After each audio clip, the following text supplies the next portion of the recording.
अस्सलामुअलैकुम नाजरीन। आप 19 एपिसोड में देखोगे कि ये जो बिल बतौड़ी नासा चौड़ी है, इसकी नासें एक्चुअल में चौड़ी हो रही हैं क्योंकि इसको सख्त डर पड़ा हुआ है कि कहीं मेरे बेटे का राज ना खुल जाए। वो जाती है अपने बेटे के कमरे में और पूरा चेक करती है कि वो रात भर कहाँ था, और ऊपर पूरी इन्वेस्टिगेशन करवाती है भी वो रात भर कहाँ था। इतनी देर में जब यहाँ माँ बाप शहाना किस्म का जनाब बुफे अपने ही घर में बुफे नाश्ता कर रहे हैं, क्या टेबल सजाई हुई है, ना कोई फिक्र ना फाका, गरीब कैसे मर रहे हैं ना जी, ना हजार डिशें रखी हुई हैं और अपनी ही छत पे अपना बुफे टाइप बेहतरीन किस्म का डिनर कर रहे हैं। इतनी देर में मामा साहब आ जाते हैं जनाब बताने के लिए, जी ओहो आपको पता चल गया कि राहम अली ने शादी कर ली है। और ये बेचारा उनको नाश्ता तो करने देता, एमी उनके ऊपर ये इतनी बड़ा पहाड़ गिरा दिया, बेचारों का इतना आलीशान इतना पैसा लगा हुआ, तो नाश्ता उनको सही तरीके से करने देता। इतनी देर में जनाब राहम अली भी पूरे हीरो वाले स्टाइल में अंदर एंटर होते हैं। ओ हीरो अल्लाह खूबसूरत रहा था वैसे, नो डाउट। उसके साथ वो इंट्रोडक्शन देते हैं, भाई ये मेरी बीवी है और आपको इसकी इज्जत करनी पड़ेगी, मैं इसको घर में ले आया हूँ। उसके बाप के लिए हार्ट अटैक से कम सिम्टम नहीं होती हैं। वो कहता है भाई इसको मैं इस नीचे दर्जे वाली औरत को कभी भी अपनी बहू तस्लीम नहीं करूंगा। डेले ऐसे खोल के देख रहा है जैसे डेलों से ही ना, बेचारे के इतने डेले नहीं है जितने खोल खोल के फाड़ फाड़ के उसको गुस्से का इजहार करने की कोशिश कर रहा है। लेकिन वो ऐनक उतार के अगर ये डेले खोलता तो शायद उसको उसके बेटे को पता चलता भी अब्बा बड़ा नाराज है। लिहाजा अब्बा नाराज रहे जो भी है, ये जो पूरे तेल पे बेल में थोड़ी नसा चौड़ी है ना, जो ये तेल डाल रही है, पूरे तरीके से तेल डाल रही है कहानी के ऊपर। अब वो उसको लेके अपने घर आ गया है, उसको उसका रूम दिखाता है, रूम उसको गेस्ट रूम में रखता है और उसको कहता है कि तुम जाओ अपने रूम में सो।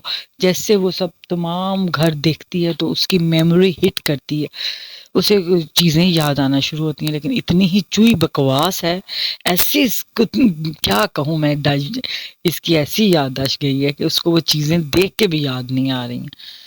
और उधर से उसका मामा, उसका ब्लड प्रेशर हाई हो चुका है, वो मरने के करीब है, फुल एक्टिंग में लगा हुआ है। मामा वो अपने बाप के पास लेके आता है और वो उसका इतना बड़ा हाथ करके रोक देता, बस नहीं तो आना आगे। वो उसकी हालत खराब है। और इतनी देर में उसकी माँ जो है वो फुल चलंतरियां प्लान सोच रही है, अपने बेटे को बता रही है भाई ये सब कुछ हो चुका है, अब हम क्या करें। इसको जैसे ही याददाश्त इसकी वापस आएगी तो ये पट पड़ेगी, हमारा राज खुल जाएगा। उसको रेत अपने हाथों से गिरती हुई महसूस होती है, उसको लगता है कि बस अब मेरे बेटे ने फंस जाना है। अब वो प्लान पे प्लान प्लान पे प्लान कर रही है। इधर उस जनाब राहम अली खान की जो एक्स मंगेतर, उसको पता चल गया कि राहम अली खान ने जनाब राहम अली ने राहम अली नवाज ने शादी कर ली है। उसके ऊपर तो मोहब्बत के दौरे पड़ने लग गए हैं, उसका तो सांस बंद होने लग गया है, उसको एनजाइटी डिप्रेशन के दौरे पड़ने लगे हैं। उसकी माँ ने उसको गोली खिला के सुला दी है। माँ और बाप दोनों सख्त परेशान है कि कहीं हमारी एक इकलौती बेटी को कुछ हो ना जाए। उनकी सेपरेशन के बावजूद एक बेटी ही है जो उन दोनों को जोड़े हुए है। दोनों सख्त परेशान है, उधर से उसकी अम्मा भी सख्त परेशान है, उसका वक्त रुक गया है, घड़ी रुक गई है।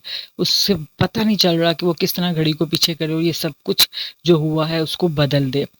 इधर अब ये एमन उसे कहती है भी तुम मुझ पे इतनी मेहरबानियां क्यों कर रहे हो, मुझे अपने कमरे में ला के तुमने क्या रखा है, तुम मुझे अपनी बांदी बना रही है। तो ना उल्टा चोर डांटे कोतवाल को। वो उसे याद कराता है, भाई याद करो तुम्हारा मुजरिम मैं नहीं हूँ, तुम्हारा मुजरिम मेरा भाई है। लेकिन मजाल है कि वो कोई इस बात को याद करे। अब याद करने की कोशिश करती है तो बेहोश होकर मर जाती है, गिर जाती है। दिल तो चाहता है चपेड़ लगा के ना इसको उठाऊं कि इसके जोर से दो चार चपेड़े इसके दिमाग में मारूं ताकि इसकी याददाश्त वापस आए। वो इसके लाड़ियाँ उठा रहा है, वो लाड कर रही है और अपने सराहने के नीचे जनाब वो चाकू रख के सोई हुई है कि मैंने राहम अली को मार देना है और उससे अपना बदला लेना है। और उसको कहता है मैं कहाँ कैसे आई, मुझे यहाँ कौन लेके आया, कि मैं तुम्हारे साथ नहीं रहूंगी।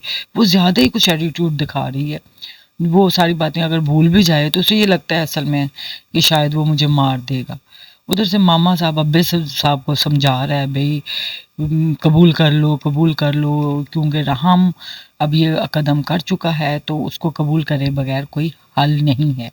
लेकिन जैसे ही राहम अली नवाज़ अपनी बीवी को लाकर डाइनिंग पे बिठाता है तो बिजलियां गिर जाती हैं हमारी बेल बतूल नासा जोड़ी पे। वो कहती है भाई ये काम वाली कि मेरी बराबरी पे नाश्ता करेगी, ये कैसे हो सकता है। वो उसको इतना डिग्रेड करती है, इतने तंज करती है कि वो बेचारी उठ के आखिर चली ही जाती है। और राहम अली नवाज़ भी किसी से कम नहीं है, जो सारी ज़िंदगी किसी का ज़हर सहता है तो उसके अंदर भी ज़हर बन जाता है। और डरना उस वक्त से चाहिए जब वो ज़हर ज़हर देने वाले को लड़ जाए।